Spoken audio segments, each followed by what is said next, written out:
नमस्कार प्यारे बच्चों, दूरदर्शन के ज्ञानदीप कार्यक्रम में मैं आप सभी का स्वागत करती हूँ। मैं सीमा राठी यूपीएस डोगीवाला से। आज के पाठ को शुरू करने से पहले हम डेली की एक्टिविटी माइंडफुलनेस की 2 मिनट के लिए उसे करेंगे। आज हम माइंडफुलनेस में एक नई एक्टिविटी करेंगे। इसमें सभी बच्चे अपने अपने स्थान पर बैठकर अपनी आंखों को बंद करके अपने आसपास होने वाली ध्वनियों को ध्यान देंगे। तो सभी बच्चे 2 मिनट के लिए आराम से बैठकर अपनी आंखें बंद करेंगे और अपने आसपास होने वाली आवाजों को सुनने की कोशिश करेंगे, उन पर अपना ध्यान एकाग्र करेंगे। तो स्टार्ट करते हैं।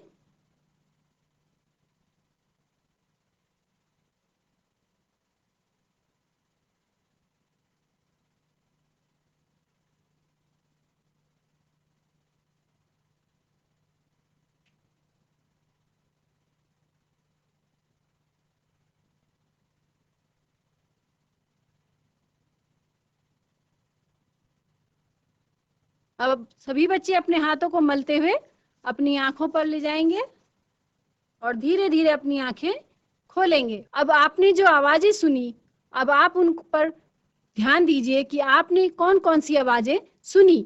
कुछ आवाजें आपको ऐसी लगी होंगी जो आपके नजदीक से आ रही हैं, कुछ आवाजें आपको ऐसा महसूस हुआ होगा कि शायद कहीं दूर से सुनाई दे रही हैं। तो आपने जो हम डेली के कार्य में हम इन आवाजों पर जब कभी ध्यान नहीं देते हैं, तो उसको ध्यान देने के लिए, उस ध्यान को अपने बढ़ाने के लिए, ध्यान की क्षमता को, एकाग्रता को बढ़ाने के लिए हमने ये 2 मिनट की आज एक्टिविटी की है। तो सब बच्चों जिसने जो भी आवाज आज सुनी है उसे अपनी कॉपी में नोट करेंगे। चलिए अब हम अपने पाठ की तरफ बढ़ते हैं। तो हम चलते हैं स्मार्ट बोर्ड की तरफ। जैसा कि सभी बच्चे देख पा रहे हैं, आज का हमारा टॉपिक है पदार्थ, धातु और अधातु। पदार्थ का नाम लेने से आपके दिमाग में कुछ चीजें उभर कर आ रही होंगी, जैसे आप अपने घर में बनी हुई देखते हैं, बाल्टी, रसोई के बर्तन, बाथरूम में रखे हुए सामान, आपके बस्ते में रखा हुआ सामान आदि जो भी है, ये सभी जो सामान है वो किसकी श्रेणी में आता है? पदार्थ की श्रेणी में आता है। उसमें पदार्थ में जो हम जब देखते हैं तो उसमें 2 तरह के हमारे पास सामान होते हैं। कुछ ठोस कठोर होते हैं, कुछ नरम होते हैं। तो आज हम उन्हीं को अलग अलग कैटेगरी में कैटेगराइज करेंगे। तो आज जो हम पढ़ने वाले हैं वो है धातु और अधातु। नंबर 2, धातुओं और अधातुओं के भौतिक गुण, जिसमें सबसे पहले आता है आघातवर्धनीयता यानी कि मेलेबिलिटी। नंबर 2, चालकता, कंडक्टिविटी। नंबर 3, तन्यता, डक्टिलिटी। नंबर 4, ध्वनिक यानी सोरोनस। इसमें हम सबसे पहले जो पढ़ेंगे वह है कि हम धातु किसे कहते हैं और अधातु किसे कहते हैं। जैसा कि यहाँ पे आप सभी देख सकते हैं, धातु ठोस होती है। नंबर 2, धातु भारी होती है यानी उसमें वजन होता है। नंबर 3, धातु चमकदार होती है, उसमें अपनी एक चमक होती है। नंबर 4, धातु मजबूत होती है, आप उसको आसानी से तोड़ नहीं सकते, उसके लिए आपको श्रम या मेहनत की जरूरत होती है। नंबर 5, धातु लंबे समय तक प्रयोग होती है। जैसा कि पिछले पाठ में हमने पढ़ा था, प्लास्टिक भी एक पदार्थ है, लेकिन प्लास्टिक जो है वो आसानी से टूटने वाला पदार्थ है, जबकि धातुएं जो हैं वो मजबूत और टिकाऊ पदार्थ होती हैं। इसी तरह नॉन मेटल यानी अधातु। नंबर 1, अधातु अपेक्षाकृत कम भारी होती है। धातुओं की अपेक्षा उनका वजन जो है वो हल्का होता है। नंबर 2, अधातु ज्यादा मजबूत नहीं होती है। नंबर 3, अधातु ज्यादा समय तक नहीं चलती। अब हम अपने विषय पर आते हैं, धातुओं के भौतिक गुण यानी कि मेटल्स की फिजिकल प्रॉपर्टीज, जिसमें सबसे पहले जो हम पढ़ेंगे वो है आघातवर्धनीयता यानी कि मेलेबिलिटी। आपने देखा होगा कि जब आप किसी धात्विक तत्व को, चाहे जैसे आपके घरों में सिक्के होते हैं, पैसे के सिक्के जो होते हैं, अगर आप उन्हें हथौड़े से पीटना शुरू करें तो आप क्या देखेंगे कि थोड़े समय बाद वो सिक्का पतला और लंबा होना शुरू हो जाता है। उसको और अगर आप पीटते चले जाएंगे तो आप देखेंगे कि वह सिक्का जो उसकी एक मोटाई थी वो खत्म होती जाती है, वो एक पतले और लंबे उसमें शेप में परिवर्तित हो जाता है। अर्थात धातुओं को जब हम पीटते हैं या उन पर किसी भारी वजन से चोट करते हैं बार बार, तो वह अपनी ना जो उनका रूप होता है वह परिवर्तित कर सकती हैं और एक शीट यानी चादर के रूप में परिवर्तित हो जाती हैं। धातुओं के इस गुण को जिसके कारण उन्हें पीटकर शीट में परिवर्तित किया जा सकता है उसे आघातवर्धनीयता कहते हैं। जैसे लोहे और तांबे या एल्यूमिनियम आदि, इनको जो है पीट पीट कर चादरों के रूप में परिवर्तित कर प्रयोग किया जाता है। आपने देखा होगा अक्सर घरों में टीन शेड डाली जाती है या फिर एल्यूमिनियम और इनके पीतल आदि धातुओं से बर्तन तैयार किए जाते हैं। उसके लिए सबसे पहले धातुओं को चादर के रूप में परिवर्तित किया जाता है और उस चादर से फिर उन्हें दूसरे किसी आकार में, शेप में परिवर्तित कर उसको जो है उपयोग योग्य बनाया जाता है।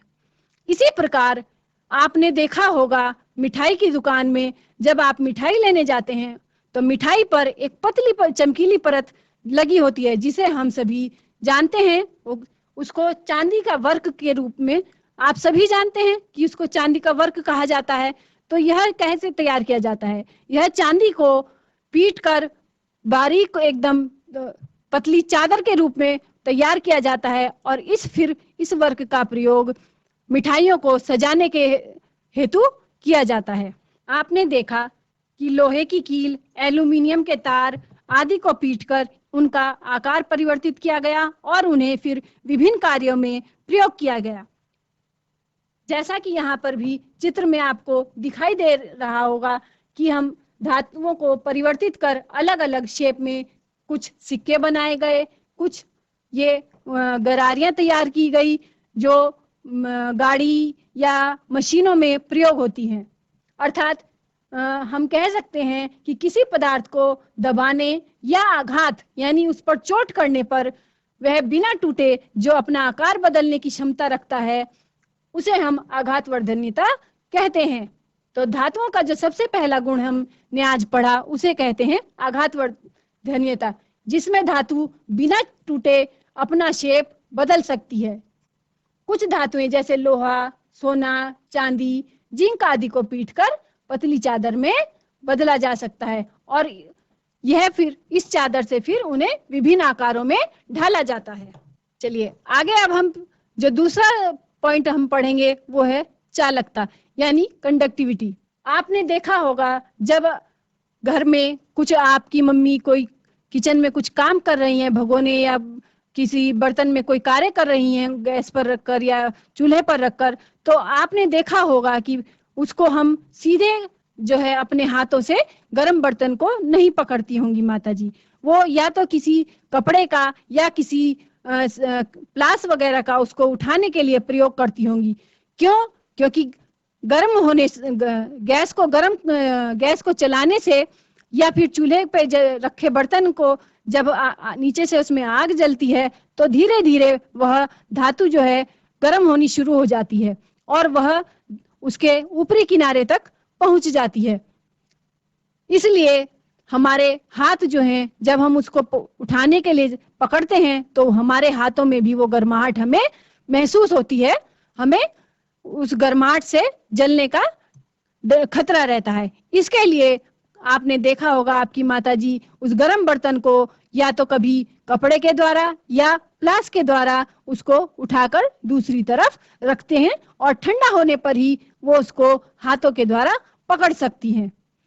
तो जब किसी पदार्थ या धातु में से विद्युत या ऊष्मा आसानी से प्रवाहित हो सके, यानी बिजली और हीट यानी गर्माहट जो है आसानी से उसमें प्रवाहित हो सके, तो उसे हम उस पदार्थ की चालकता कहते हैं। यानी किसी भी पदार्थ में बिजली के प्रवाहित होने की गति और गर्मी के प्रवाहित होने की गति जो बिना रोक टोक के एक सिरे से दूसरे सिरे तक जा सके, उसको हम उसे चालकता कहते हैं। और धातुओं में यह ऊष्मा और विद्युत धारा सरलता पूर्वक प्रवाहित की जा सकती है। इसलिए सभी धातुएं जो हैं उन्हें ऊष्मा और विद्युत की सुचालक कहा जाता है। धातुओं में आसानी से ऊष्मा और विद्युत धारा प्रवाहित हो जाती है। जैसा कि आप नीचे चित्र में देख रहे हैं, बल्ब के जलने की प्रक्रिया दिखाई गई है। जब आप एक स्विच को ऑन करते हैं तो आप देखते हैं दूसरे सिरे पर बल्ब आपका ऑन हो जाता है। तो वह कैसे होता है? वहां स्विच को ऑन करने से जो उसमें विद्युत धारा का स्टार्ट होती है वह तार के द्वारा, तार जो है कि तांबे के बने होते हैं, यानी धातु के बने होते हैं, उन तारों के द्वारा वह विद्युत धारा आपके बल्ब तक जाती है और वहां उस बल्ब को वह प्रज्वलित करती है, यानी उसको जलाती है, जलाने का कार्य करती है। नीचे आप देख रहे हैं, इसमें आपको धातुओं की वैद्युत चालकता का एक ये डायग्राम दिखाया गया है, किस तरह बैटरी के द्वारा इसमें जो है धारा प्रवाहित की जा रही है और ये बल्ब आप जो है जल जाता है। जब हम स्विच ऑन करते हैं तो विद्युत धारा तार के द्वारा हम बल्ब तक पहुंचती है और उसे जलाने का कार्य करती है। इसी प्रकार जब गैस पर रखा हुआ बर्तन हम गैस को जलाते हैं तो जो नीचे जो आग जलती है वह उसकी तली से होते हुए धीरे धीरे उसके ऊपरी सिरे तक जाकर उस पूरे धातु को गर्म कर देती है। यानी कि धातुओं में आसानी से ऊष्मा यानी गर्मी और विद्युत यानी बिजली को प्रवाहित किया जा सकता है। यह धातुएं जो हैं वो उसकी ऊष्मा और विद्युत की सुचालक होती हैं। अगला जो हमारा इसमें आता है वो है तन्यता यानी डक्टिलिटी। आपने देखा होगा कि ये जो आपके घरों में बिजली में के तार लगे हुए रहते हैं, उनमें आपने देखा होगा कुछ तार महीन होते हैं, कुछ थोड़े मोटे होते हैं। तो ये सभी जो तार आप या कपड़े सुखाने वाला आपके घर में जो तार लगा होता है, ये सभी जो तार होते हैं ये धातुओं से बने होते हैं। तो एक ठोस धातु से इन तारों का कैसे निर्माण किया जाता है? तो धातुओं का वह गुण जिससे उन्हें खींचकर लंबे तारों में परिवर्तित किया जा सकता है उसे तन्यता कहा जाता है। सोना और तांबा दोनों तन्य पदार्थों के उदाहरण हैं। सोने और तांबे से लंबे तारों का निर्माण किया जाता है। घरों में जितने भी बिजली के कार्य में प्रयोग होने वाले तार होते हैं वह तांबे के द्वारा बनाए जाते हैं। और सोने के द्वारा जो ज्वेलरी तैयार करी जाती है उसमें सोने के तारों का प्रयोग किया जाता है। सोने के अंदर सबसे ज्यादा तन्यता होती है। सोने से बहुत महीन तार बनाया जा सकता है जिसकी मोटाई 0.04 मिलीमीटर तक होती है। आप सभी एक एक्टिविटी अपने घर में करेंगे कि एल्युमिनियम और तांबे के तारों का उपयोग आपने कहां-कहां देखा है, आप उसे अपनी कॉपी में लिखने का प्रयास करेंगे। ये चित्र में जैसे आप देख रहे हैं, इसमें एक फेंसिंग जो तार है वो दिखाया गया है, दूसरा जो सोने से बना हुआ महीन तार है वह दिखाया गया है। आप देख सकते हैं इसमें कितना बारीक तार जो है वो सोने के द्वारा बनाया जा सकता है। नंबर 4 जो हमारा धातुओं का जो गुण है अगला वो है ध्वनिक यानी सोरोनस। आपने देखा होगा कि लोहे की शीट या धातु का सिक्का आदि जब कहीं गिरते हैं या जो हमारे बर्तन हैं जब गिर जाते हैं तो उनसे एक आवाज निकलती है, या जब बर्तन आपस में टकराते हैं उससे भी उनमें एक ध्वनि उत्पन्न होती है। आपने देखा होगा सिक्के की ध्वनि, लोहे के छड़ गिरने की ध्वनि, बर्तनों के टकराने की ध्वनि, सभी में थोड़ा थोड़ा अंतर होता है। क्या आपने मंदिर में लकड़ी की घंटियां देखी हैं? नहीं ना। मंदिर में जो है वो भी जो घंटियां बनी होती हैं वो धातुओं की बनी होती हैं, क्योंकि लकड़ी की बनी घंटी से आप कोशिश कर देख सकते हैं कि उसमें आपको कोई भी आवाज सुनाई नहीं देगी। तो हम कह सकते हैं कि धातुओं से बनी वस्तुओं को जब कठोर सतह से टकराया जाता है तो एक निनाद ध्वनि यानी रिंगिंग साउंड उत्पन्न होती है। क्योंकि धातु गायन ध्वनियां उत्पन्न करते हैं, अतः वे ध्वनिक कहलाते हैं। क्योंकि धातुओं से जो है एक ध्वनि जो सुनाई देती है, इसलिए उनके इस गुण को ध्वनिक कहा जाता है। धातुओं के अलावा अन्य पदार्थ ध्वनिक नहीं होते हैं।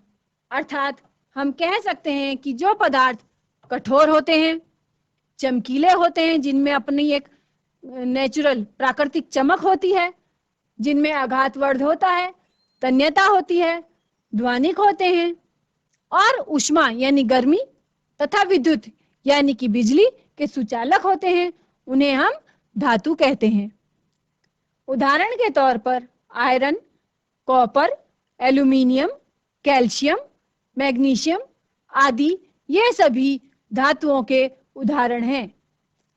कुछ धातुएं इसकी अपवाद भी हैं, जैसे सोडियम और पोटेशियम धातु नरम होती हैं। जैसा कि हमने अभी पहले बताया कि धातुएं जो हैं वो कठोर और ठोस होती हैं, लेकिन कुछ धातुएं इसकी अपवाद हैं, जैसे सोडियम और पोटेशियम धातु, वह नरम होती हैं और उन्हें चाकू से काटा जा सकता है। ऐसे ही मरकरी यानी पारा केवल ऐसा धातु है जो कमरे के तापमान पर द्रव अवस्था में पाया जाता है। आपने देखा होगा, आप बुखार नापने के लिए जो घर पर थर्मामीटर का प्रयोग करते हैं, उसके अंदर एक द्रव्य पदार्थ भरा होता है, वह मरकरी यानी पारा होता है, जो रूम टेम्परेचर यानी कमरे के तापमान पर द्रव अवस्था में पाया जाता है। तो यह ऐसी धातुएं हैं जिनमें धातुओं के सभी गुण नहीं पाए जाते। ये जो हैं कुछ धातुएं ऐसी हैं जो कम कठोर नरम होती हैं और द्रव अवस्था में मिलती हैं, जो ठोस अवस्था में नहीं मिलती। अब हमारा अगला जो टॉपिक है वो है अधातु। अभी तक हमने जो पढ़े वो धातुओं के गुण पढ़े कि धातुएं ठोस होती हैं, कठोर होती हैं, उनमें अपनी एक प्राकृतिक चमक होती है, उनमें आघातवर्धनीयता का गुण होता है, उनमें तन्यता का गुण होता है, उनमें ध्वनिक का गुण होता है। अब जो हम देख रहे हैं ये है अधातु यानी नॉन मेटल। तो नॉन मेटल जो वस्तुएं होती हैं यानी उनमें ऐसे पदार्थ जो ऊष्मा और विद्युत के कुचालक होते हैं। नंबर 2, ऐसे पदार्थ जो क्षणभंगुर होते हैं, यानी जिनको हम अगर पीटें, जैसे आप देखिए चौक या कोयले का टुकड़ा, अगर आप उसको पीटकर पतली चादर में बनाने की कोशिश करेंगे तो वह टूटकर बिखर जाएगा। आपको ने अपने घर में भी देखा होगा, अगर आप ईंट के एक टुकड़े को हथौड़े से मारते हैं तो वह किसी भी पतली चादर में परिवर्तित नहीं होगा, वह चूरा चूरा होकर बिखर जाएगा। तो ऐसे पदार्थ जो क्षणभंगुर होते हैं, जिन्हें पीटकर पतली चादर के रूप में परिवर्तित नहीं किया जा सकता, वह नॉन मेटल यानी अधातु की श्रेणी में आते हैं। ऐसे पदार्थ जो चमकहीन होते हैं, जैसे लकड़ी, ईंट, कोयला, चौक आदि, ये ऐसे पदार्थ हैं जिनमें अपनी कोई प्राकृतिक चमक, नेचुरल जो शाइन होती है वो नहीं होती। ऐसे पदार्थ जो तन्य नहीं होते, यानी जिन्हें खींचकर तार के रूप में परिवर्तित नहीं किया जा सकता, जिनसे तार नहीं बनाया जा सकता, वह अधातु की श्रेणी में आते हैं। ऐसे पदार्थ जो ध्वनिक नहीं होते, आपने देखा होगा लकड़ी को आपस में मारने पर एक आवाज तो आती है, लेकिन उसमें वो खनक नहीं होती जो एक धातु की साउंड आवाज में यानी साउंड में होती है। तो वह पदार्थ जिनके अंदर ध्वनिक नहीं होती, यानी एक जो है रिंगिंग साउंड नहीं होती, उन्हें अधातु कहा जाता है। उदाहरण के तौर पर सल्फर, कार्बन, ऑक्सीजन, फास्फोरस आदि। ब्रोमीन ऐसी अधातु है जो द्रव होती है। इसमें भी कुछ पदार्थ ऐसे हो गए जो अपवाद हो गए, यानी ब्रोमीन जो द्रव अवस्था में पाई जाती है। तो बच्चों, अब हम एक बार जो आज हमने पढ़ा उसे दोहराते हैं।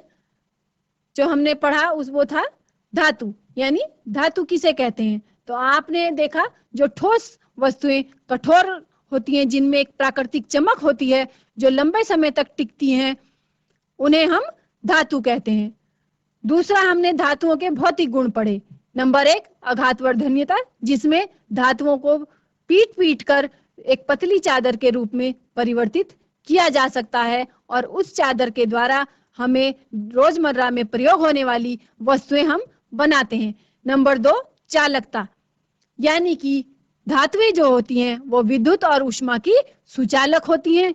इसीलिए जो घरों में बिजली के जो तार होते हैं वो सब इनके धातुओं के द्वारा बनाए जाते हैं। नंबर 3 तन्यता, यानी कि धातुओं को जो है लंबे तार के रूप में परिवर्तित किया जा सकता है, उन्हें खींचकर तार के रूप में परिवर्तित किया जा सकता है।